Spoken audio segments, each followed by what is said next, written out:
Chapter 216 to 217. Ao watched the screen in shock, shaking in hopelessness as he thought, is Jaegera really unbeatable? He knew Jaegera Sambi transformation was powerful, but never in his wildest dreams would he imagine it to be so invincible. In just seconds, he flooded entire plains in the water. That single move could possibly destroy the entire army. Ao's thoughts darkened as he realized that putting an army against Sambi was a suicide. Nothing short of a crafty and very powerful single ninja skilled in Fuinjitsu could hope to beat the beast. There was simply no winning through sheer force. Ao's eyes briefly lingered on the spot where Ringo's body disappeared into the depths of the water, causing him to sigh in regret. I doubt anyone can survive inside of an ocean of water completely controlled by Sambi. She must be already crushed to dust. It was then, however, that he heard a small chuckle from his right side. Turning, Ao found a very weird scene. Rei seemed amused. Nakona was half purring, half smirking, and Nadetsu Jusin was good-naturedly rolling her eyes, looking as if she knew some grand secret but found the ignorance of others far too amusing to share. He bitch-slapped her, Rei said, visibly trying to hold back his laughter. That he did, Nadetsu confirmed almost giddily. Kona mirthfully added. Ao froze at the complete disregard for Ringo. Aren't you at least a bit worried for your comrade? He icily asked, turning towards Rei. Before Rei could respond, Kona spoke with an eye roll. That's what she gets for holding back. She deserved it. Nadetsu snorted. He bitch-slapped her. Rei shrugged, still finding the situation incredibly funny. Ao was too flabbergasted to give a verbal reply. Instead, he simply stared at them in confusion. Could Ringo survive Thar? A loud, booming sound suddenly resounded from the screen, causing Ao to whip his head back towards it in astonishment. Sambi was calming down as the pain from being almost boiled alive through his carapace started to slowly dissipate. He was still somewhat vigilant, but his guard was steadily dropping. He could sense his water, and so far it seemed the fight was over. He was about to revert back to Jaegera when his senses started screaming at him. It took only a split of a second, but the serene water surface first started angrily bubbling, crimson before suddenly bursting with massive pressure as a huge crimson-colored torso of a fox-like samurai armor appeared, crackling with an inhuman amount of crimson-colored lightning chakra. The water slowly cascaded down its helmet and shoulders, sizzling and visibly vaporizing, as did the water around the whole armor, covering it in hot water vapor. The armored titan ever so slowly stood up, towering even above the three-tailed beast, causing the ground to shake when its foot landed on it. The air around the figure started shimmering from the sheer heat the special lightning it was made of produced, continuously boiling, superheating, and supercharging it from all the elemental chakra, nature energy, and Biju chakra packed together. The surface of the massive fox-like armored humanoid samurai was gleaming as if burning with the crimson lightning, betraying what is happening to anyone knowing Rei and his girl's secret. Ringo finally decided to stop pulling her punches and started using Crimson's chakra in the fight. It was not yet a full Biju transformation. Crimson was too young and weak for that. No, Ringo was simply mixing Crimson's chakra into her own lightning Susanoo in order to enlarge and strengthen it, causing the destructive potential of her lightning armor to skyrocket. Sambi and the Titan stared at each other, one bewildered, the other with gleaming crimson orbs of lightning full of mirth. A second of silence passed between them before they both lunged at the other, both aware their fight will be coming to an end soon. Sambi's body flew at the twice as big hulking mass of concentrated lightning chakra, and scored a solid blow to its waist with its hardened carapace, causing the titan to slide a bit backward. But it was far tougher than the beast envisioned. Water started rising around them, trying to bind the movements of the titan, only to evaporate the instant it came in contact with the surface of the crimson lightning armor.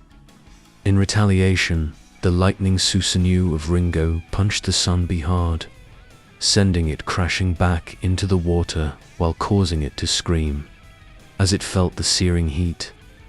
Unfortunately for Sanbi, it wasn't made of element or chakra like some of its siblings, so its body was quite boilable.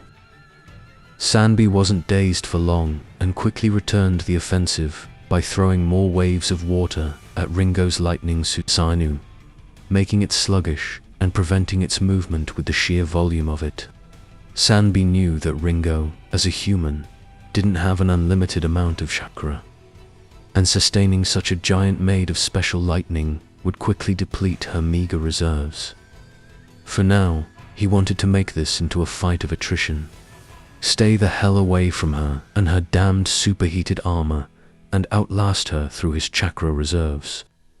Ringo also knew she needed to end the fight quickly and be very showy about it. She still had time. Hers and Crimson's chakra would last for a few minutes of an all-out fight, but she couldn't really let herself faint at the end, or worse, be somehow defeated. After all, this fight was all about showing off for the entire elemental nations. As such, Ringo glanced upward, noticing the angry black clouds. He could feel the lightning accumulating in them, since they were caused by the last wave of her nature, energy, and lightning chakra. When her swords got dislodged from Sanbi's carapace when he smacked her away, these clouds could be partly taken as hers, and by now, they were soaked in quite a lot of naturally formed lightning, just waiting to be used by her. Controlling the massive chakra armor she created, Ringo fought through the mass of quickly evaporating and yet also rapidly amassing water, trying to pin her down and raise the searing crimson blade belonging to her lightning Susanoo above its head in preparation for a swing, while taking it into both hands to enhance the final result. The world seemed as if it momentarily locked itself in that scene. The raging water as if froze, the shuddering air as if stopped, the water as if momentarily calmed, the angry skies as if halted. Even the Sanbi couldn't do more than slightly widen its eyes and start hastily charging a Budama before the world as if moved again, and Ringo's lightning Susanoo swung the blade downward, and the heavens roared in rage. During the slash of Ringo's lightning Susanoo, the energy from the entire chakra construct was violently redirected into it, resulting in its instant collapse. That, however, also meant the slash had the energy levels of the whole thing behind it, as a crimson lightning slash as big as a skyscraper was hurled at Sanbi, while the armor disappeared, leaving only Ringo in the air, in her human-sized blue lightning armor. As the crimson lightning slash approached Sanbi, who now finished charging the strongest Buddha Dharma he could, Ringo suddenly smirked. From above, an enormous amount of natural lighting suddenly fell towards the crimson slash mid-flight, colliding with it and enhancing it. And then, the gigantic slash met Buddha Dharma. It all happened in a split of a second, but the roaring and deafening explosion made even the strongest ninjas sweat as crimson mixed with blue, trying to overpower sun like orange when the attacks met. In a flash, it was over, and with it, Yagura in the form of the Threetils and half of the Kuronami plains, completely disintegrated. In that moment, the land of water lost 1% of its landmass as Ringo coldly stared at the destruction caused by her attack, and the world irrevocably changed. "Did you see that, B?" the Rakage quietly asked as the screen in front of him showed the devastation caused by the slash of the massive lightning. "Which bit do you mean?" There was quite a lot to be seen. B rapped, causing Reikage's eyebrows to twitch in mild annoyance and completely breaking the dreary mood. The lightning armor, you idiot. It is obvious that bitch based it on my jutsu. And yet it was many-fold better than my lightning chakra mode, Reikage yelled. Yeah, wicked. B stated, no longer in his usual cheerful manner. His tone was serious and grim, showing he totally understood the threat Ringo could pose to them. Reikage collapsed into his seat with a difficult expression, as a pensive silence filled the room, both B and A pondering about what they just saw. It took a few minutes before Reikage slowly started speaking in a very tired tone. I can't believe it. He rubbed his forehead. Just a few years ago, I could have killed the woman with one punch. One punch. He raised his fist to emphasize the point while B nodded. Reikage huffed, and now, the bitch responsible for the death of my fiancée is that. The world is cruel, be so very cruel. Reikage slumped in defeat. B had no idea how to console his brother, and even Hachi B was unnaturally quiet. They understood, and might have already given up on revenge, but that didn't mean his hatred for the perpetrators diminished. But now Ringo, a Mayuri, the woman leading the army that killed his fiancé and shamed them into retreating, showed she plagiarized A's famed lightning chakra cloak, made it into something much better, much powerful, and on top of all that, she went blow for blow against Sanbi, something only A's father did. That last bit probably stung A's pride the most, as B knew A always secretly admired the sheer power of his father. Worse yet, when she was a simple rogue ninja, A could always hope somebody would one day drag her dead or still kicking bottom-abized body in order to collect the massive reward KasiCair was offering for her head. Sure, the hope was fleeting, but it was still there. Now, however, Ringo would become the fifth Mizukage of KasiCair, and that meant she was untouchable. Nothing short of war against KasiCair would provide a chance to get at her. There was a problem with that train of thought, though. She is a damn Biju-level threat, Reikage morosely muttered as B sat rooted in his place, looking at him in sadness. We will have to start negotiating an alliance with KasiCair. I barely managed to let that sentence out. It was one thing to ignore them, and it was completely another thing to try and befriend them when all he wanted was to destroy them. But KasiCair now had Ringo, a Mayuri, who could go head-on against a Biju. They also had one Jinchuriki, and will have another after Sanbi reforms. While the civil war everybody expected to weaken them didn't really cause all that much damage to their ranks. The number of their ninjas didn't drop by much. In fact, KasiCair came out of the civil war even stronger than it was before. And that was what really infuriated A to no end. B, go and call Mabui. I need to start preparations. A grunted, making B nod and stand up. Well, I don't think I can comfort him much. Nope. This needs a woman's touch. Tell Mabui I shall. Kono Yaro, Bucko Yaro. B walked through the door, stopping in the middle and half turning his head to look at A. His expression was so serious. A stiffened in anticipation for what B was going to say. Braza, don't forget to activate the silencing seals this time. He quickly ducked and ran out of the office as a paperweight flew through the place where his head was just a second ago, while a loud roar shook KasiCair B.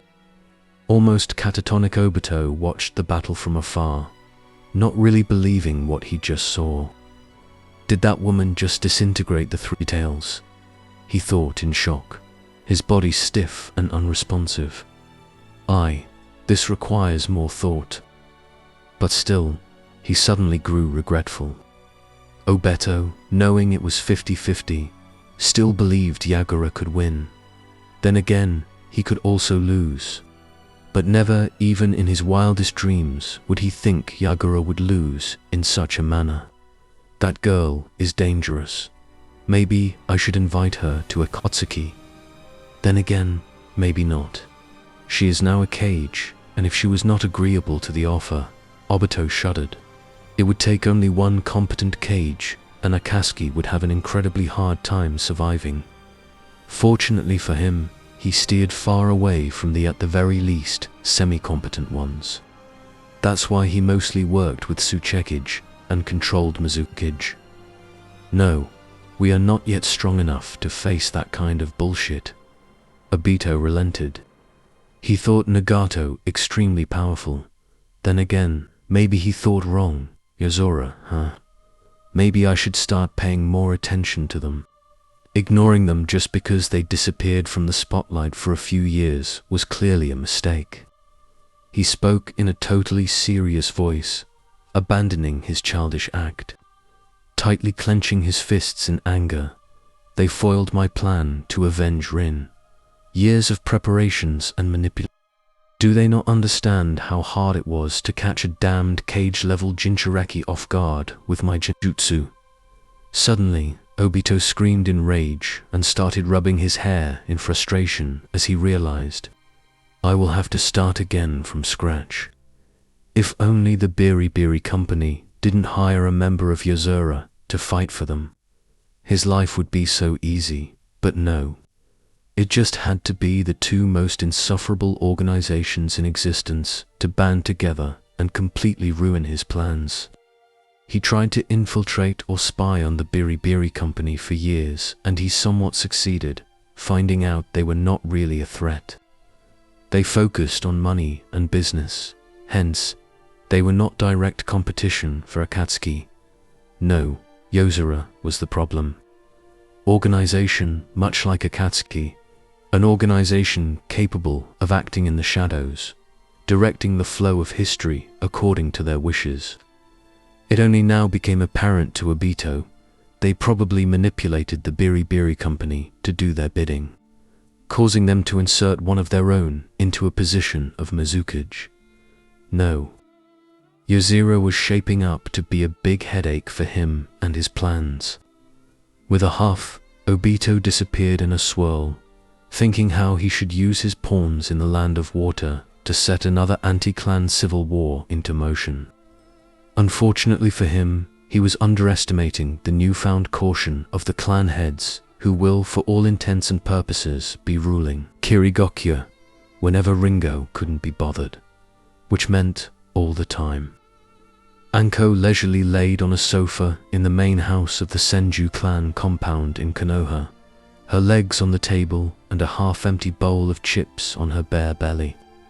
She and the brat decided to watch this event of the century as the fight between Ringo and Yagura was advertised by the Biribiri Company.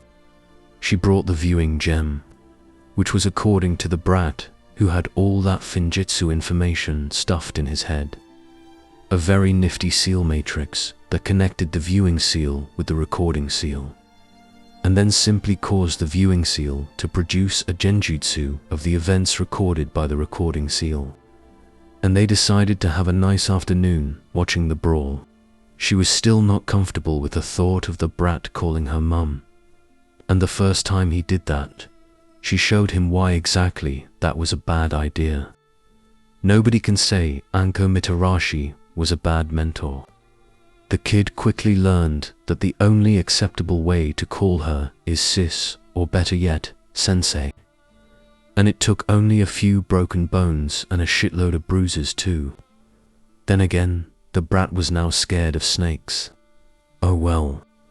Anko decided the best cure for that was to throw even more snakes at him. They watched as Ringo Amayuri fought against Yagura, and later Yagura in Beju Chakra cloak, and then a fully transformed Sanbi. The entire time, Naruto had a weird expression on his face, and Anko was starting to worry. It was one thing to tell the kid he is a Jinchuriki, and he will have a lot of power at his command in the future, if he trains it right. It was completely different for him to see exactly what it means to be a competent Jinchuriki. Yagura might have lost the battle, but that wasn't because he was weak. Will I really be that strong one day? Naruto quietly asked, with his hand on his stomach. Anko raised an eyebrow at him, still with well-hidden jealousy, half processing how it was possible for a kunoichi to beat Sanbi. If you are a good boy, she replied teasingly. What? Nobody said she had this taking care of a kid down the pat. Naruto gave Anko a weak smile. He knew she liked him, and he loved how normal his life became since she entered it. She was the first person who actually showed him she cared, even if it was only by making sure he trained a lot and ate well. It wasn't always smooth sailing with Anko, but in her own rough way, she showed Naruto she cared about him. It probably didn't help that she was as scarred and clueless as him in that department. Neither really had somebody extremely close to them before they started to live with each other. Thank you, Ankone, whispering. Naruto turned around and left the living room, determination swirling behind his eyes. He will get stronger, if only to protect the only person who cared about him. Anko watched the small back of the child Lady Tsunade, dumped into her care, and sighed as her expression softened. Well, so much for motivating the brat. She shrugged, her sight returning towards the destroyed Konohami plains on the screen, her eyes hardening. Maybe it's time to start training more seriously. After all, I don't want to fall behind Naruto too much. That would simply be embarrassing.